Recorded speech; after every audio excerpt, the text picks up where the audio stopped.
Brand new Thar Rose giveaway. അന്ന് വാങ്ങിയ തരിശൂമിയിൽ അവിടെയാണ് ഇപ്പൊ ബാംഗ്ലൂർ ഇന്റർനാഷണൽ എയർപോർട്ട് ഇരിക്കുന്നത്. അമ്പാനൊരു കാര്യം പറയുന്നുണ്ട്. പിന്നെ ആദ്യം ഒരു ഭാര്യ ഉണ്ടായിരുന്നു. ആ ഭാര്യയുടെ ഹസ്ബൻഡ് അദ്ദേഹവും എന്താ പറയണ്ടേ ആത്മഹത്യ ചെയ്ത് അമേരിക്ക ഉണ്ടായത്. അദ്ദേഹത്തിൻ്റെ കൂടെ അദ്ദേഹം ജോലി ചെയ്തെന്നും പറയുന്നുണ്ട്, പിന്നെ തട്ടിയെടുത്തെന്നും പറയുന്നുണ്ട്. ഡോക്ടർ റോയ് സംബന്ധമായിട്ടുള്ള കാര്യം സംസാരിക്കണം വന്നേ. അപ്പം എല്ലാവർക്കും ഷോക്കായിട്ടുള്ള ഒരു ന്യൂസ് ആയിരുന്നു റോയിയുടെ. ആരോട്ടും പ്രതീക്ഷിച്ചില്ല അദ്ദേഹത്തിനെ പോലെ ഒരു വ്യക്തി ഇങ്ങനെയൊക്കെ ചെയ്യും എന്നുള്ള രീതിയിലാണ്.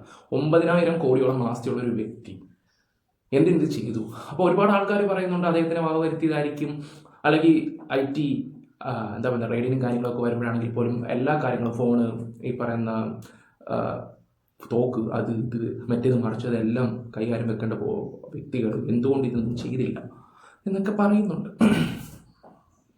ഡോക്ടർ റോയ് സംബന്ധമായിട്ടുള്ള കാര്യം സംസാരിക്കാനാവുന്നേ. അപ്പോൾ റോയ് ആണ് ഇന്നലെ മുതൽ മൊത്തം ചർച്ചാ വിഷയം മൊത്തം ആയിക്കൊണ്ടിരിക്കുന്നത്. ഭയങ്കര സോഷ്യൽ മീഡിയ മൊത്തം എവിടെ നോക്കിയാലും അദ്ദേഹത്തിൻ്റെ കാര്യങ്ങളാണ്. ഇന്നലെ എനിക്ക് കോണ്ടന്റ് ചെയ്യണമെന്നുണ്ടായിരുന്നു, പിന്നെ എൻ്റെ കുറച്ച് തിരക്കങ്ങളും കാര്യങ്ങളൊക്കെ ആയിട്ട് ഇങ്ങനെ പോയേക്കുമായിരുന്നു. അപ്പോൾ എൻ്റെ അടുത്ത് 2-3 സുഹൃത്തുക്കൾ ഇങ്ങനെ ചോദിച്ചു എന്താണ് ഈ കാര്യങ്ങളൊക്കെ ഉള്ള രീതിയിലാണ്. ഞാൻ പറഞ്ഞു ഞാനൊന്നും വിശദമായിട്ടൊന്നും അറിഞ്ഞില്ല, എന്തെങ്കിലും തിരക്കാം. അപ്പോൾ നമ്മുടെ ഒരു സുഹൃത്തുമായിട്ട് ബാംഗ്ലൂരുള്ള ഒരു ഫ്രണ്ടുമായിട്ട് സംസാരിക്കുകയൊക്കെ ചെയ്ത് അദ്ദേഹം കാര്യങ്ങളൊക്കെ കുറേ കാര്യങ്ങൾ പറഞ്ഞു തരുകയൊക്കെ ചെയ്തിട്ടുണ്ടായിരുന്നു. റോയിയുടെ കാര്യങ്ങൾ സംസാരിച്ചു വരുമ്പോൾ റോയ് എന്താണ് എങ്ങനെയാണെന്നൊക്കെ നമ്മൾ ആദ്യം അറിയേണ്ടതും കൂടി ഇരിക്കുന്നുണ്ട്. ഇദ്ദേഹത്തിന് വല്ല പാസ്റ്റ് ഉണ്ടോ അത് നമ്മൾ അറിയേണ്ടവരായിട്ട് തോന്നി. ഞാൻ ഇങ്ങനെ പാസ്റ്റ് കുറച്ച് കാര്യങ്ങളൊക്കെ ഇങ്ങനെ കേൾക്കുമ്പം ഞാൻ എന്താ പറയണ്ട, നമ്മൾ പഴയ ഇല്ല സിനിമയിലൊക്കെ കണ്ട ഒരു ചെറിയൊരു സ്റ്റോറി. പണ്ടത്തെ സിനിമയിലൊക്കെ അന്നിങ്ങനെ നിന്ന ആൾ ഇന്നിങ്ങനെ വന്നു, എൻ്റെ ഇടയ്ക്ക് കുറച്ച് ഡൗൺ, പിന്നെ അപ്പ്, അങ്ങനെയൊക്കെയുള്ള കുറച്ച് കാര്യങ്ങളൊക്കെ കഥ കേട്ടപ്പം നമ്മളെവിടേക്കോ കണ്ടുപോയ ചില സിനിമയിലെ ചില ഭാഗങ്ങൾ മാത്രമായിട്ട് എനിക്ക് ഓർമ്മ വന്നു. എന്തായാലും നമുക്ക് കാര്യത്തിലോട്ട് കിടക്കാം. ഞാൻ കുറച്ച് കാര്യങ്ങളൊക്കെ ഇങ്ങനെ നോട്ട് ചെയ്ത് വെച്ചിട്ടുണ്ടായിരുന്നു. എൻ്റെ ഒരു ചോദ്യം എന്താണെന്ന് വെച്ചാൽ, ഇത് എന്തായാലും റോയിയുടെ ഒരുപാട് ആൾക്കാർ ഇപ്പോൾ അദ്ദേഹത്തിനെ കുറിച്ച് ഒരുപാട് നല്ല കാര്യങ്ങളൊക്കെ ഒരുപാട് എല്ലായിടത്തും കമൻസും കാര്യങ്ങളൊക്കെ ഞാൻ ഇങ്ങനെ കാണുന്നുണ്ട്. പിന്നെ കുറേ ആൾക്കാർ കമൻറ്റ് ഇടുന്നുണ്ട് BJP ഭരണത്തിൽ വന്നുകൊണ്ടാണ് ഇദ്ദേഹം BJP അല്ലെങ്കിൽ അത് BJPയുടെ കൂടെ നിന്നാൽ പോരാണ് ഈ അവസ്ഥ വരത്തില്ല ഇതൊക്കെ ഇങ്ങനെ കുറേ കമൻസ് ഒക്കെ. എന്തിനാ ഇപ്പോൾ BJP പിടിച്ചിടുന്നതിൻ്റെ ഇടയില്ല ഞാൻ ആലോചിക്കുന്നു. ഇപ്പോൾ BJP പിടിച്ചിട്ടുണ്ടോ എല്ലാ കാര്യമുണ്ടോ? ഇനി നമുക്ക് സംസാരിക്കാം. പിന്നെ ബാംഗ്ലൂർ എന്ന് പറഞ്ഞൊരു സ്ഥലത്തെന്ന് പറഞ്ഞാൽ ഇപ്പം ചെന്നിട്ട് നിങ്ങൾ ഒരു സെൻറ്റിന് 1 കോടി രൂപ കൊടുത്ത് ഒരു വസ്തു മേടിച്ചു കഴിഞ്ഞാൽ ഒരു 2-3 വർഷം 3-4-5 കോടി രൂപയ്ക്കൊക്കെ വിൽക്കാൻ പറ്റും. ബാംഗ്ലൂരിൻ്റെ പ്രത്യേകത എങ്ങനെയാണ്? അപ്പം ഞാനിവിടെ പറയാൻ വന്ന കാര്യം എന്താണെന്ന് വെച്ചാൽ, ഡിസംബർ 3-ാം തീയതി അവിടെ റെയ്ഡ് നടന്നിട്ടുണ്ടായിരുന്നു. ആ സമയത്ത് അദ്ദേഹം ഇല്ലായിരുന്നു, എവിടെ ഓഫീസിലോ കാര്യങ്ങളോ ഒന്നും ഇല്ലായിരുന്നു. അദ്ദേഹം കുറച്ച് കാര്യങ്ങൾക്കായി ദുബായിലും അവിടെയൊക്കെ ആയിരുന്നു. അപ്പം അതുപോലെ തന്നെ എനിക്ക് വേറൊരു കാര്യം ചോദിക്കേണ്ടതെന്ന് വെച്ചാൽ, ഈ റോയ് കല്യാണം കഴിച്ചെന്ന് പറയുന്നുണ്ട്. ഇതിപ്പം അദ്ദേഹത്തിൻ്റെ ആദ്യ ഭാര്യയാണോ അതോ രണ്ടാമത്തെ ഭാര്യയാണോ? ആദ്യ ഭാര്യ ആരായിരുന്നു? അവിടുത്തെ സ്റ്റോറി എന്താണ്? അവിടെ വല്ല ഫ്ലാഷ് ബാക്ക് ഉണ്ടോ? നിങ്ങൾ ആരെങ്കിലും അതിനെക്കുറിച്ച് വല്ല അന്വേഷിച്ചിട്ടുണ്ടായിരുന്നു? ഞാൻ അതിൻ്റെ ചെറിയൊരു കഥ കേട്ടിട്ടുണ്ടായിരുന്നു. ആ കഥ കേട്ടപ്പോൾ എനിക്കൊരു വില്ലൻ റോളായിട്ടാണ് എനിക്ക് ഫീൽ ചെയ്തത്. ആ കഥ കേട്ട് ഇപ്പോൾ ഈ ഒരു സംഭവം നടന്നപ്പം എനിക്ക് കർമ്മ എന്ന് മാത്രമേ എനിക്ക് തോന്നിയുള്ളൂ. ഞാൻ കേട്ട ഒരു കഥ വെച്ച് ഞാൻ പറഞ്ഞതേ ഉള്ളൂ. ഓക്കെ. പിന്നെ അതുപോലെ തന്നെ എല്ലാവരും പറയുന്നുണ്ട്, ബിഗ് ബോസിലെ അനീഷിൻ്റെ കാര്യങ്ങളാണ് പറയുന്നത്. അനീഷിന് ഒരു സാധാരണപ്പെട്ട ഒരു മനുഷ്യന് വേണ്ടി അദ്ദേഹം വന്ന് 10 ലക്ഷം രൂപ കൊടുത്തു എന്ന് പറയുന്നുണ്ട്. 10 ലക്ഷം രൂപ നല്ല കാര്യം. 10 ലക്ഷം രൂപ എന്നൊക്കെ പറയുന്നത് നിസ്സാര കാര്യമല്ല. അദ്ദേഹം വന്ന് അനീഷിന് കൊടുത്തിട്ടാണ് പോയത്. ഈ റോയ് എന്ന് പറയുന്ന വ്യക്തി ബിസിനസ്മാനാണ്. അദ്ദേഹത്തിന് ഈ 10 കൊടുത്താൽ അതിൻ്റെ 10 ഇരട്ടി ഉണ്ടാക്കാനുള്ള ബുദ്ധിയുള്ള ഒരു മനുഷ്യനാണ്. 10 ഇരട്ടി ഉണ്ടാക്കാനുള്ള. ഇപ്പോഴും നിങ്ങൾ വിചാരിക്കും ഇവരിങ്ങനെ ഇരച്ചരച്ച് എന്തിനാ ഇങ്ങനെ സംസാരിക്കുന്നതെന്ന്. ഓക്കെ.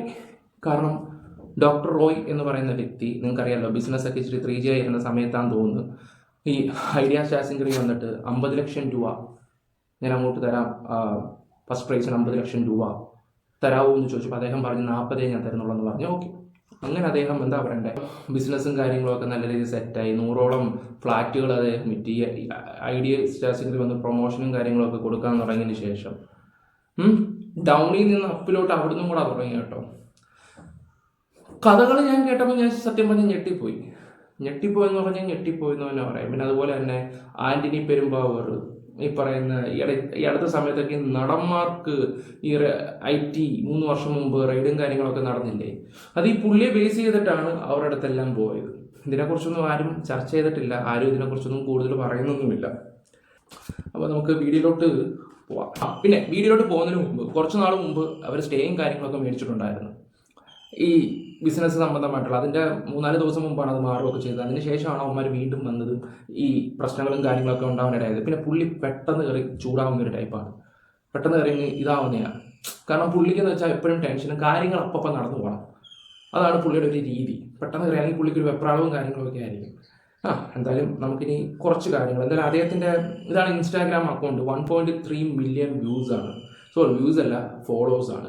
ഈ ഫോളോവേഴ്സ് വന്നത് അത്യാവശ്യം പ്രൊമോഷനും കാര്യങ്ങളൊക്കെ കൊടുത്തിട്ട് നമ്മുടെ ജോജോ തമ്പി ഉണ്ടല്ലോ, അദ്ദേഹത്തിനെ കൊണ്ട് കുറെ പ്രൊമോഷൻസ് ഒക്കെ ചെയ്തിട്ടുണ്ടായിരുന്നു. ഷോറൂം ഡെലിവറി ഇന്ത്യയുടെ ചരിത്രത്തിൽ, ഇൻസ്റ്റാഗ്രാമിന്റെ ചരിത്രത്തിൽ ആരും ഇതുവരെ ചെയ്യാത്തൊരു വീഡിയോയാണ് നമ്മൾ ചെയ്യാൻ പോകുന്നത്. അപ്പൊ ഈ ബ്രാൻഡ് ന്യൂ കാർ ബോക്സ് കൊടുക്കുന്നത് നമുക്കെല്ലാം സുപരിചിതനായിട്ടുള്ള കോൺഫിഡൻസ് ഗ്രൂപ്പിന്റെ ചെയർമാൻ ആയിട്ടുള്ള റോയ് സാറാണ്. ഞാനൊരു ചാരിറ്റിയുടെ കാര്യമായിട്ടാണ് റോയ് സാറിനെ കാണുന്നത്. കിട്ടുമെന്ന് പ്രതീക്ഷയല്ല ഞാൻ ചോദിച്ചത്. എന്നോട് പറഞ്ഞു ജോജി പറഞ്ഞതുപോലെ തന്നെ നമുക്ക് കൊടുക്കാം ബ്രാൻഡ് ന്യൂ കാർ ബോക്സ് തന്നെ കൊടുക്കാം. ആരുടെ കയ്യിൽ 100 രൂപ മേടിക്കാതെ, ഒരു ഹിഡൻ ചാർജും ഇല്ലാതെ, എല്ലാ ലിഫ്റ്റ് ടാക്സ് എല്ലാം നോക്കി എങ്ങനെയൊക്കെ പോയി 10-30. ഓക്കെ, ഈ ഒരു വീഡിയോ ഇടുമ്പോൾ തമ്പി പറയുന്ന കാര്യം എന്താണെന്ന് വെച്ചാൽ താഴത്തെ അക്കൗണ്ട് ഫോളോ ചെയ്യുക, അല്ലെങ്കിൽ ഇദ്ദേഹത്തിൻ്റെ അക്കൗണ്ട് ഫോളോ ചെയ്യുക, ഇതൊക്കെയാണ്. പിന്നെ അവരുടെ കോൺഫറൻസ് ഗ്രൂപ്പിൻ്റെ ഇത് കാണും, അത് ഫോളോ ചെയ്യുക. അപ്പോൾ അത്രയും അവർ പ്രൊമോഷനിലോട്ടാണ് കൂടുതലും പോകുന്നത്. 10 രൂപ മുടക്കിയ എത്ര പറയുന്നത് 10,000 കോടി ഉണ്ടാക്കുന്ന മുതലാണ് ഈ പറയുന്ന തമ്പി എന്ന് പറയുന്നത്, ഈ റോയ് എന്ന് പറയുന്ന വ്യക്തി. ഇനി എനിക്ക് പ്രധാനപ്പെട്ട ഒരു കാര്യം, നമ്മുടെ അനീഷ്, ബിഗ് ബോസിൽ അനീഷിന് ഇദ്ദേഹം കൊടുത്തു എന്ന് പറയുന്നുണ്ട്. അന്നത്തെ OIC ഞാൻ കേട്ടിട്ടുണ്ടായിരുന്നു, നമ്മുടെ റോയ് നമ്മുടെ അനീഷിനെ വിളിച്ച് സംസാരിക്കുന്നതൊക്കെ, ഇന്ന സമയത്ത് കോഴിക്കോട് വരണം, ഞാൻ അവിടെ വരുന്നതായിരിക്കും, അപ്പം ഞാൻ ക്യാഷ് കൈമാറാം എന്നുള്ള രീതി സംസാരിക്കുന്നുണ്ടായിരുന്നു. എന്തായാലും നമുക്ക് അനീഷ് സംസാരിക്കുന്ന ഒരു വീഡിയോ വെക്കാം. അനീഷ് സംസാരിക്കുന്നതും വെക്കാം, പിന്നെ കുറച്ച് കാര്യങ്ങളൊക്കെ സംസാരിച്ചു പോവാം.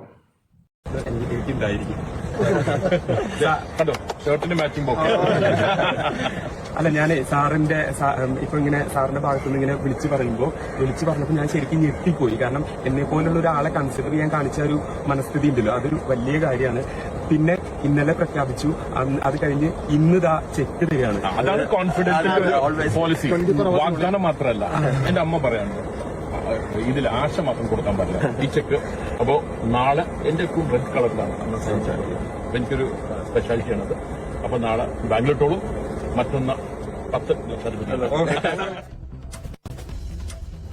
അതാണ് അന്ന് സംഭവിച്ച കാര്യങ്ങളുടെ ദൃശ്യങ്ങളാണിത്. തന്നെ ചേർത്ത് പിടിച്ച CJ റോയുടെ വിയോഗ വാർത്ത അത് താങ്ങാവുന്നതിനും അപ്പുറമാണ് എന്ന് പറയുകയാണ് അനീഷ്. ഒട്ടും പ്രതീക്ഷിക്കാത്ത നേരത്ത് വളരെ സർപ്രൈസായി എന്നെ ചേർത്ത് പിടിച്ച ആളായിരുന്നു റോയ് സാർ എന്ന് അനീഷ് ഇൻസ്റ്റഗ്രാമിൽ കുറിച്ചിരുന്നു. ഈ അനീഷ് തന്നെ തത്സമയം ഏഷ്യാനെറ്റ് ന്യൂസിനൊപ്പം ഈ സമയം ശരിയാണ്. അനീഷ്, എല്ലാവരും വലിയ ഞെട്ടൽ നിൽക്കുന്ന ഒരു സമയമാണിത്. അതിന്റെ നടുക്കം എപ്പോഴും മാറിയിട്ടില്ല. അപ്പോൾ ഈ അനീഷിന് CJ റോയുമായുള്ള അടുപ്പം എങ്ങനെയാണ്? തീർച്ചയായിട്ടും ഈ ഒരു വാർത്ത ഞാൻ അറിയുമ്പോൾ എനിക്ക് വല്ലാത്തൊരു ഷോക്കായിരുന്നു. കാരണം കോടന്നൂർ എന്ന് പറയുന്ന ഒരു ചെറിയ ഗ്രാമത്തിൽ നിന്നുള്ള ഒരു സാധാരണക്കാരനായിട്ടുള്ള എന്നെ ചേർത്ത് പിടിക്കാനായിട്ട് അദ്ദേഹം കാണിച്ചൊരു വലിയ മനസ്സുണ്ട്. അപ്പൊ ആ മനസ്സ് ഞാൻ നേരിട്ട് അറിഞ്ഞിട്ടുള്ളതാണ്. അപ്പൊ അങ്ങനെയുള്ള ഒരാള് കേരളത്തിലെ ഇത്രയധികം പോപ്പുലർ ആയിട്ടുള്ള, അല്ലെങ്കിൽ എല്ലാവരും ആരാധിക്കുന്ന ഒരു ബിസിനസ് ടൈക്കൂൺ എന്നൊക്കെ പറയുന്ന ഒരാൾ ഇങ്ങനെയൊക്കെ ചെയ്തു എന്നറിഞ്ഞപ്പോൾ ശരിക്കും അതൊരു ഷോക്കിംഗ് ആയിട്ടുള്ള ന്യൂസ് ആയിരുന്നു. എന്നെ സംബന്ധിച്ചിടത്തോളം ഞാൻ ബിഗ് ബോസ് കഴിഞ്ഞ് വീട്ടിലെത്തിയപ്പോ ഒരുപാട് ആളുകൾ എന്റെ വീട്ടിലേക്കും അതുപോലെ തന്നെ എന്റെ ഫോണിലേക്കും ഒക്കെ വിളിച്ച് സംസാരിക്കുന്നുണ്ടായിരുന്നു. അവരൊക്കെ പറയുന്നുണ്ടായിരുന്ന ഒരു കാര്യം, ഞങ്ങളുടെ മനസ്സിൽ അനീഷ് വിജയിക്കും എന്നുള്ളതായിരുന്നു. അതുപോലെ അനീഷിന് വേണ്ടിയിട്ടാണ് വോട്ട് ചെയ്തത്. അങ്ങനെ എല്ലാവരും, എന്നെ പരിചയപ്പെടുന്ന ഭൂരിഭാഗം ആളുകളും എന്നോട് അങ്ങനെയാണ് പറഞ്ഞുകൊണ്ടിരിക്കുന്നുണ്ടായിരുന്നത്. അപ്പൊ അത് കേൾക്കുമ്പോൾ എനിക്കും ഒരു മാനസിക വിഷമം ഉണ്ടായിട്ടുണ്ടായിരുന്നു. കാരണം അയ്യോ, എനിക്ക് ജയിക്കാനായിട്ട് സാധിച്ചില്ലല്ലോ, ഇത്രയധികം ജനങ്ങളുടെ സപ്പോർട്ടും പിന്തുണയും ഉണ്ടായിട്ട് എനിക്ക് ജയിക്കാനായിട്ട് സാധിക്കും. റോയുടെ കാര്യം ചോദിക്കുമ്പോൾ അവനെ കുറിച്ച് തന്നെ ബൂസ്റ്റ് ചെയ്തുകൊണ്ടിരിക്കുക. ഇത് ബിഗ് ബോസ് ഷോ അല്ല. ഓക്കെ, ഞാൻ ഇത് കൂടുതൽ വെച്ച് നിങ്ങളെ മുഷിപ്പിക്കുന്നില്ല, സത്യം പറയാലോ. അന്നത്തെ വിഷയത്തിലാണ് ഈ പറയുന്ന ഡോക്ടർ റോയുടെ PA ആദ്യം വിളിച്ച് സംസാരിച്ചതിന് ശേഷം അനീഷ ഇന്നപ്പോൾ ഞാൻ സാറിനെ കൊടുക്കാമെന്ന് പറഞ്ഞിട്ട് ഈ അനീഷിന്റെ കോൾ ഇദ്ദേഹത്തിന് കൊടുത്ത് ഇദ്ദേഹം സംസാരിച്ചു, ഇന്ന പോലെ കോഴിക്കോട്ടോട്ട് വരാൻ പറഞ്ഞു. അങ്ങനെ പ്രൈസും കാര്യങ്ങളും കൊടുക്കുകയൊക്കെ ചെയ്തിട്ടുണ്ടായിരുന്നു. ഇവിടെ ഇദ്ദേഹം ചെയ്തൊരു കാര്യം എന്താണെന്ന് വെച്ചാൽ, എല്ലാവരും പുള്ളി ചെയ്ത് നന്മയാണെന്ന് പറയുന്നുണ്ടെങ്കിൽ എനിക്ക് തോന്നിയ കാര്യം അവിടെ അദ്ദേഹം ഒരു ബിസിനസ് തന്നെ ചെയ്തത്. കാരണം എന്ന് പറഞ്ഞാൽ ബിഗ് ബോസ് അറിയാലോ, കേരളത്തിലെ ഒട്ടുമിക്ക ആൾക്കാരും കേരളത്തിനകത്തും പുറത്തും എല്ലാവരും വെയിറ്റ് ചെയ്യുന്ന ഒരു സംഭവമാണ് ബിഗ് ബോസ്. അവിടെ അനുമോൾ ജയിച്ചു. അപ്പോൾ അനീഷിനെ പോലൊരു വ്യക്തിക്ക് കുറഞ്ഞു പോയ ഇത്രയും നല്ല സപ്പോർട്ടുള്ള ഒരു വ്യക്തി, സാധാരണക്കാരൻ ആ വ്യക്തിക്ക് എന്താ പറയണ്ട, കുറഞ്ഞു പോയി, എന്തൊക്കെയോ പോരായ്മകളൊക്കെ ഫീൽ ചെയ്തിട്ടുണ്ടായിരുന്നു. അദ്ദേഹത്തിനെ വിളിച്ചിട്ട് ഒരു സാധാരണപ്പെട്ട ഒരു മനുഷ്യന് വേണ്ടി കോൺഫറൻസ് ഗ്രൂപ്പിൽ ഒരു മുതലാളി വന്നിട്ട് ഇതൊക്കെ കൊടുക്കുക എന്ന് പറയുമ്പോൾ തന്നെ അതുപോലെ ഏറ്റവും വലിയൊരു പ്രൊമോഷനായിരുന്നു അല്ലേ. എല്ലാ റിയാക്ഷൻസ് വീഡിയോസ് ചെയ്യുന്നവരടുത്ത് ചെയ്യുകയും ചെയ്തായിരുന്നു. 10 കൊടുത്ത് അദ്ദേഹത്തിന്റെ ബിസിനസ് നല്ല രീതിയിൽ പ്രൊമോട്ട് ചെയ്തു. അത് ഇവിടുത്തെ ആൾക്കാർക്ക് അത് മനസ്സിലായിട്ടില്ല. കുറച്ച് ആൾക്കാർക്ക് മനസ്സിലായി. ഒരു ബിസിനസ് മാൻ, അല്ലെങ്കിൽ നിങ്ങളൊന്ന് ആലോചിച്ച് നോക്കി, അദ്ദേഹത്തിന് ബുദ്ധി കൊണ്ടാണ് 9 രൂപ കൊടുക്കേണ്ടടുത്ത് അദ്ദേഹത്തിന് ബുദ്ധി കൊണ്ടുകൊണ്ടാണ് ഇപ്പോൾ 9,000 കോടിയുടെ ആസ്തിയായിട്ട് അദ്ദേഹം ഇരിക്കുന്നത്. അപ്പോൾ ഈ ഒരു 10 ലക്ഷം രൂപ അദ്ദേഹം കൊടുത്തിട്ടുണ്ടെങ്കിൽ അതിൻ്റെ 10 ഇരട്ടി അയാൾക്ക് ഉണ്ടാക്കിയിട്ടുണ്ട്. അയാൾ നടക്കുന്ന കാറിന് തന്നെ 40-50 കോടി രൂപയുടെ കാറിൽ അദ്ദേഹം നടക്കുന്നത്, 4-5-6 കോടി രൂപയുടെ കാറിലാണ് നടക്കുന്നത്. ആ അദ്ദേഹത്തിന് ഒരു 10 ലക്ഷം രൂപ കൊടുത്ത് അതിൽ കൂടെ ഒരു പ്രൊമോഷനില്ല. ഈ ജോജു തമ്പി എന്ന് പറയുന്നവൻ്റെ അടുത്തൊരു താറ് കൊണ്ട് കൊടുത്തില്ല, അത് എത്ര ലക്ഷം രൂപയുടെ താറാണ്? അത്രയും പോലും ഇല്ല, വെറും 10 ലക്ഷം രൂപ. അപ്പോൾ വെറും 10 ലക്ഷം എന്ന് പറഞ്ഞാൽ എങ്ങനെയല്ല കേട്ടോ, ഞാൻ വലിപ്പം ചെറുപ്പമൊന്നുമില്ല, പൈസയ്ക്ക് അത്ര ഇമ്പോർട്ടൻസ് ഉണ്ട്. ആ 10 ലക്ഷം രൂപ കൊടുത്തതില്ല ഏറ്റവും വലിയ പ്രൊമോഷൻ അയാൾക്ക് കിട്ടി. പ്രൊമോഷനിലൂടെയാണ് അദ്ദേഹത്തിൻ്റെ ബിസിനസ് നല്ല രീതിയിൽ വളർന്നത്. ഓക്കെ, പിന്നെയെന്ന് പറഞ്ഞാൽ മറനാടൻ്റെ ചാനലിൽ ഒരു വാർത്ത കാണാനായിട്ടുണ്ടായിരുന്നു, മറനാടൻ്റെ. അതും കൂടെ ഞാനൊന്ന് വെച്ച് തരാം. അതെല്ലാവരും ഒന്ന് കാണുന്നത് നല്ലതാണ്. മറനാടൻ്റെ ചാനലിൽ വന്നത് ഇദ്ദേഹത്തിനെ കുറിച്ച് മറനാടൻ പറയുന്ന ഒരു കാര്യമുണ്ട്. ഒരു വ്യക്തി എന്തിനാണ് ഇങ്ങനെ കടുംകൈ ചെയ്തത് എന്ന ചോദ്യം ബാക്കിയാവുകയാണ്. വാസ്തവത്തിൽ അന്വേഷിച്ച് കണ്ടെത്തേണ്ടത് തന്നെയാണ്. അപ്പം ഇതിൻ്റെ വിശദാംശങ്ങളിലേക്ക് കടക്കുന്നതിന് മുമ്പ് ഒരു കാര്യം പറയട്ടെ. ഞാൻ ഒരിക്കൽ വന്ദേ ഭാരതിൽ യാത്ര ചെയ്യുമ്പോൾ ഇതേ കമ്പനി കോൺഫിഡൻറ്റ് ഗ്രൂപ്പിൻ്റെ ഒരു ഉയർന്ന ഉദ്യോഗസ്ഥനെ പരിചയപ്പെടുന്നു. ഞാൻ അദ്ദേഹത്തിൻ്റെ പേരോ വിശദാംശങ്ങളോ നൽകാൻ ആഗ്രഹിക്കുന്നില്ല. ഒരു ഉയർന്ന ഉദ്യോഗസ്ഥനെ ഞാൻ പരിചയപ്പെടുന്നു. ഈ ഉദ്യോഗസ്ഥൻ എന്നോട് പറയുകയാണ്, പണ്ടെങ്ങോ മറുനാടനിൽ ഒരു വാർത്ത കോൺഫിഡൻറ്റ് ഗ്രൂപ്പിനെ കുറിച്ച് വന്നിരുന്നു. എൻ്റെ ഓർമ്മയിലേ ഇല്ല, കാരണം ഓൺലൈൻ പോർട്ടൽ തുടങ്ങിയിട്ട് 17 വർഷമായി. വീഡിയോ ചെയ്യാൻ തുടങ്ങിയിട്ടാണ് 8 വർഷമായത്. വീഡിയോ ഞാൻ ചെയ്തിട്ടില്ല കോൺഫിഡൻറ്റ് ഗ്രൂപ്പിനെ കുറിച്ചും റോയിയെക്കുറിച്ചും, കാരണം അത്തരമൊരു സാഹചര്യം ഉണ്ടായിട്ടില്ല. പക്ഷേ വാർത്ത കൊടുത്തിട്ടുണ്ടാവാം. ഞാനിപ്പോഴും ഓർക്കുന്നുണ്ട്, 10-12 വർഷം മുമ്പ് കോൺഫിഡൻറ്റ് ഗ്രൂപ്പുമായി ബന്ധപ്പെട്ട ഒരു റെയ്ഡ് നടന്നിരുന്നു, ഒരു ഇൻകം ടാക്സ് റെയ്ഡ് നടന്നു. ആ വാർത്തയാണ് അദ്ദേഹം ഉദ്ദേശിക്കുന്നത് എന്ന് എനിക്ക് ബോധ്യപ്പെട്ടു. ആദ്യം എനിക്ക് നിശ്ചയമുണ്ടായിരുന്നില്ല. കോൺഫിഡൻറ്റ് ഗ്രൂപ്പിൽ ഒരു റെയ്ഡ് നടന്നു എന്നതായിരുന്നു വാർത്ത. ഈ വാർത്ത കണ്ട് അദ്ദേഹം പാനിക്കായിപ്പോയി, ഡോക്ടർ റോയ് പാനിക്കായിപ്പോയി എന്ന് ഈ ഉന്നത ഉദ്യോഗസ്ഥൻ എന്നോട് പറയുകയാണ്. അതായത് അദ്ദേഹം പെട്ടെന്ന് ദുബായിൽ നിന്ന് നാട്ടിൽ വരുന്നു, അദ്ദേഹം ഇവിടെ ഒരു ഫോട്ടോഷൂട്ട് നടത്തുന്നു, എന്നിട്ട് അദ്ദേഹം ഇവിടെ സോഷ്യൽ മീഡിയയിൽ സാന്നിധ്യം തെളിയിക്കുന്നു. അതായത് അദ്ദേഹത്തിനൊരു കുഴപ്പം സംഭവിച്ചിട്ടില്ല, അദ്ദേഹം ഉണ്ട് എന്ന് വ്യക്തമാക്കാൻ വേണ്ടി അദ്ദേഹം പാനിക്കായിട്ട് അതിനോട് പ്രതികരിച്ചു എന്ന് പറയുകയാണ്. ഓർക്കണം, 10-12 വർഷം മുമ്പത്തെ വാർത്തയാണ്, വീഡിയോ അല്ല, ഒരു വാർത്ത. ആ വാർത്ത പോലും സഹിക്കാനുള്ള ശേഷി അദ്ദേഹത്തിനുണ്ടായിരുന്നില്ല. ഞാൻ ഈ ഉന്നത ഉദ്യോഗസ്ഥരുമായി സംസാരിച്ചപ്പോൾ എനിക്ക് മനസ്സിലായത്, വലിയ സമ്പന്നനായിരുന്നെങ്കിലും വലിയ ശക്തിമാനായിരുന്നെങ്കിലും അദ്ദേഹത്തിന് ഇത്തരം സമ്മർദ്ദങ്ങൾ അതിജീവിക്കാനുള്ള ശേഷി ഉണ്ടായിരുന്നില്ല. ഓക്കെ, എത്ര കോൺഫിഡൻസ് ഉള്ളവനാണെങ്കിൽ പോലും ചില കാര്യങ്ങളൊക്കെ നമ്മൾ അറിയാത്ത കാര്യത്തിൽ ചിലപ്പോൾ കുറച്ച് നെഗറ്റീവ് കേട്ട് കഴിഞ്ഞാൽ ചിലവർക്കൊക്കെ ഈ ഒരു ബുദ്ധിമുട്ടുണ്ടാവുന്നതാണ് സത്യം പറഞ്ഞത്. കാരണം എന്തെങ്കിലും തെറ്റോ കാര്യങ്ങളോ ഉണ്ടെങ്കിൽ അത് ക്ലിയർ ചെയ്യാൻ വേണ്ടി നടക്കുന്നത്. ഞാൻ അങ്ങനെ അത് ക്ലിയർ ചെയ്യാൻ വേണ്ടി പോയി കഴിയുമ്പോൾ അതിനേക്കാളും വലിയ കുരുക്കി ചെന്ന് വിടും. അതങ്ങനെയാണ് സത്യം പറഞ്ഞല്ല. പിന്നെ അതുപോലെ തന്നെ മോഹൻലാൽ സാറുമായിട്ടും അങ്ങനെ ഒരുപാട് ആൾക്കാരുമായിട്ട് നല്ല ബന്ധം, ഞാൻ പറയാതെ തന്നെ എല്ലാവർക്കും അറിയുന്ന കാര്യങ്ങളൊക്കെ തന്നെയാണ്. പിന്നെ എനിക്ക് ഒരു വീഡിയോ, അത്യാവശ്യം നല്ലൊരു മോട്ടിവേഷൻ ആയിട്ടുള്ള ഒരു വീഡിയോ, അതും കൂടെ വെച്ചിട്ട് എനിക്ക് പ്രധാനപ്പെട്ട ഒരു കാര്യം കൂടെ നിങ്ങളടുത്ത് പറയണം. കൂടുതൽ ആഘടിപ്പിക്കുന്നില്ല. അന്ന് വാങ്ങി തരിശൂമി അവിടെയാണ് ഇപ്പൊ ബാംഗ്ലൂർ ഇന്റർനാഷണൽ എയർപോർട്ടിൽ അമ്പാനൊരു കാര്യം. ഓക്കെ, രംഗം മേടിച്ച് തരിശുഭൂമിയിലാണ് ഇന്ന് ബാംഗ്ലൂർ എയർപോർട്ട് വരുന്നത്. അതെ, but my story is very similar. അതായത് നിങ്ങൾ സിമിലായിട്ട് കാണാം. ഓക്കെ, ഇത് നമ്മുടെ എയർപോർട്ട് വന്ന് ജനുവലിലാണ്. ഇതേപോലത്തെ സ്റ്റോറി ഞാൻ സർജാപ്പിൽ എടുത്തിട്ട് ഞാനത് സ്വർണ്ണമാക്കി ഡയമണ്ട് ആക്കി. ഈ സർജാപ്പ് എന്ന് പറഞ്ഞ സ്ഥലം ഇയർ 2001 6 ലക്ഷം രൂപയ്ക്കാണ് ഞാൻ വെച്ചത്. എന്നുവെച്ചാൽ 6 രൂപ സെന്റിന്. ഇന്ന് എത്ര വില? 12 കോടി. എയർപോർട്ടിന്റെ അവിടുത്തെ തരിശുഭൂമി ഇപ്പോഴും നിങ്ങൾക്ക് 5-6 കോടിക്ക് കിട്ടും. പക്ഷേ ബിസിനസിന്റെ കാര്യങ്ങളൊക്കെ സംസാരിക്കുന്ന കേട്ടില്ലേ, എനിക്കൊന്ന് ആ ഒരു ചെറിയൊരു കാര്യമാണ് ആ പടത്തിൽ ചെറുതായിട്ടൊന്ന് ആഡ് ചെയ്യുകയൊക്കെ ചെയ്തത്. പിന്നെ അതുപോലെ തന്നെ ആന്റണി പെരുമ്പാവൂരിന്റെ അടുത്തും പൃഥ്വിരാജിന്റെ അടുത്തും പിന്നെ സ്റ്റീഫൻ പ്രൊഡ്യൂസർ, ഇവരൊക്കെ അടുത്ത് റെയ്ഡും കാര്യങ്ങളൊക്കെ വന്നിട്ടില്ലേ. അറിയാൻ കഴിഞ്ഞിട്ടുള്ളതെന്ന് വെച്ചാൽ ഇദ്ദേഹത്തിനെ തേടിപ്പോയ കൂട്ടത്തില്ല. കാരണം അങ്ങനെയാണ് ഇവരുടെ അടുത്തും കൂടെ റെയ്ഡ് വന്നെന്നുള്ള കാര്യങ്ങൾ ഇപ്പോൾ സംസാരിക്കുന്നുണ്ട്. ഞാൻ ആ പഴയൊരു വീഡിയോ ഒന്ന് വെച്ചു തരാം.